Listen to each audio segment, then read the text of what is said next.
Group স্টেজে টেনে টুনে 22তম হওয়া ম্যানচেস্টার সিটির সাথে গত রাতে হয়ে গেল 11তম হওয়া রিয়াল মাদ্রিদের ফার্স্ট প্লে অফ ম্যাচটি। 15 বার চ্যাম্পিয়ন্স লিগ জেতা রিয়াল মাদ্রিদ এবং বর্তমান সময়ের অন্যতম শক্তিশালী টিম ম্যানচেস্টার সিটিকে সিজনের শুরুতেই আমরা সুপার 8ই কল্পনা করেছি, কিন্তু খেলাটা যখন ফুটবল তখন অনেক সমীকরণই উল্টে পাল্টে যাবে, এটাই স্বাভাবিক।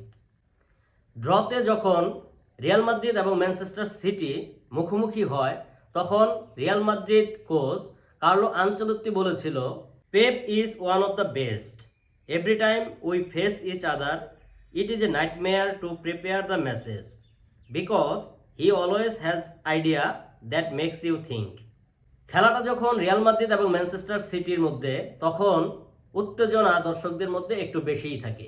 2021-22 সিজনে ম্যানচেস্টার সিটিকে যেভাবে রিয়াল মাদ্রিদ হারিয়ে দিল, 89 এবং 91 মিনিটে রদ্রিগোর করা সেই গোল যে কোনো ফুটবল বোদ্ধাই কোনো দিন ভুলতে পারবে না, এবং রিয়াল মাদ্রিদ সাপোর্টার না হলেও তাদের কাছে সেটা কিন্তু একটা অবিস্মরণীয় একটা ম্যাচ হয়ে থাকবে সারা জীবন।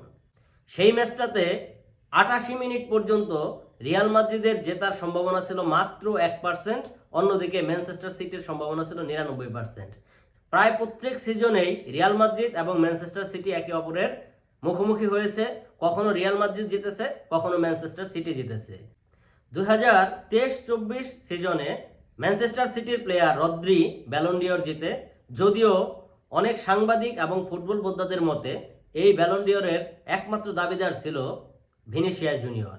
ব্যালন ডিওর জেতার পর রদ্রি ম্যানচেস্টার সিটিকে নিয়ে গর্ব করে বলেছিল, পৃথিবীর সবচেয়ে সেরা ক্লাব হচ্ছে ম্যানচেস্টার সিটি, এবং তারপরেই ম্যানচেস্টার সিটির কিন্তু ধস নামা শুরু। এই ব্যালন ডিওর নিয়ে অনেক জল ঘোলা হয়েছে। গত রাতের খেলায় সিটির বস্তি মার্কা কিছু দর্শক একটা ব্যানার নিয়ে আসে।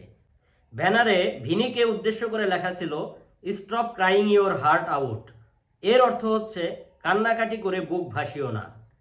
ভিনি ব্যানারটি দেখে সম্ভবত ছবির এই হাসিটি দিয়েছিল। এদিকে খবর নিয়ে জানা গেছে, ম্যাচ শেষ হওয়ার পরে সাবেক ম্যানচেস্টার সিটি ও আর্জেন্টাইন প্লেয়ার আগুয়েরো হাসপাতালে ভর্তি, কারণ ম্যাচ শুরুর আগে সে ঘোষণা দিয়েছিল যদি রিয়াল মাদ্রিদ ম্যানচেস্টার সিটিকে হারাতে পারে তাহলে তার অন্ডকোষ কেটে ফেলবে। এই আবালের অন্য টিমের প্রতি সাধারণত সম্মানবোধ খুব কমই থাকে। সে যে প্রমিস করেছে এখন তো তার অন্ডকোষ কেটে ফেলা উচিত। যাই হোক, এবার খেলার পর্যালোচনায় আসি। খেলার 19 মিনিটে আর্লিং হ্যালান্ড একটা সুন্দর গোল করে এবং বারবার রিয়াল মাদ্রিদের ডিফেন্স ভেঙে আরও স্কোর করার জন্য চেষ্টা করতে থাকে। হাফ টাইম 1-0 গোলে ম্যানচেস্টার সিটি এগিয়ে থাকে। দ্বিতীয় হাফে 60 মিনিটে কিলিয়ান এমবাপ্পে একটি গোল করে। এটা কি গোল হলো, এটা খুবই আশ্চর্যের ব্যাপার এবং এটা গবেষণার বিষয় হয়েও থাকতে পারে। খেলা যখন 1-1 সমতায় তখন উভয় পক্ষই আক্রমণ পাল্টা আক্রমণ করতে থাকে, কিন্তু খেলার 80 মিনিটে ম্যানচেস্টার সিটি একটা পেনাল্টি পেয়ে যায়। এই পেনাল্টি নিয়েও যথেষ্ট বিতর্ক রয়েছে, এটা আদৌ পেনাল্টি ছিল কিনা এটা আপনারা কমেন্ট সেকশনে অবশ্যই জানাবেন। সেই পেনাল্টি থেকে আর্লিং হ্যালান্ড গোল করলে 80 মিনিটে ম্যানচেস্টার সিটি 2-1 গোলে এগিয়ে যায়। এরপর রিয়াল মাদ্রিদ সমর্থকদের অপেক্ষার পালা, কখন কামব্যাক হবে। এই কামব্যাক কি আজকে হবে নাকি দেখতে পাবো না, কিন্তু 86 মিনিটে রিয়াল মাদ্রিদের ব্রাহিম দিয়াস একটি গোল করে, ফলে খেলা 2-2 গোলে সমতায় ফিরে আসে। সাবেক ম্যানচেস্টার সিটির প্লেয়ার এই ব্রাহিম দিয়াস কিন্তু গোল করেও উদযাপন করেনি।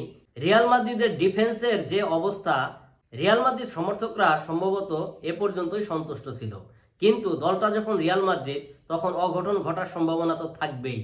90 মিনিট পার হওয়ার পরে এক্সট্রা টাইম, এই সময়টিতে 92 মিনিটে জুড বেলিংহাম একটি গোল করে বসে, ফলে রিয়াল মাদ্রিদ 2-3 গোলে ম্যানচেস্টার সিটির মাঠ ইতিহাদ স্টেডিয়ামে জয় তুলে নেয়।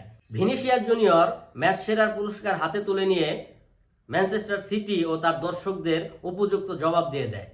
আগামী 20 ফেব্রুয়ারি রাত 2টায় রিয়াল মাদ্রিদের মাঠ সান্তিয়াগো বার্নাব্যুতে প্লে অফের দ্বিতীয় ম্যাচ অনুষ্ঠিত হবে। সুপার 8-এ যারা আছে তাদের সাথে খেলতে গেলে এই দুই লেগ মিলিয়ে জিততে হবে। তাহলে কে জিতবে, রিয়াল মাদ্রিদ নাকি ম্যানচেস্টার সিটি? আপনার কি মনে হয়? কমেন্ট সেকশনে অবশ্যই জানিয়ে দিন। ধন্যবাদ সবাইকে, সবাই ভালো থাকবেন।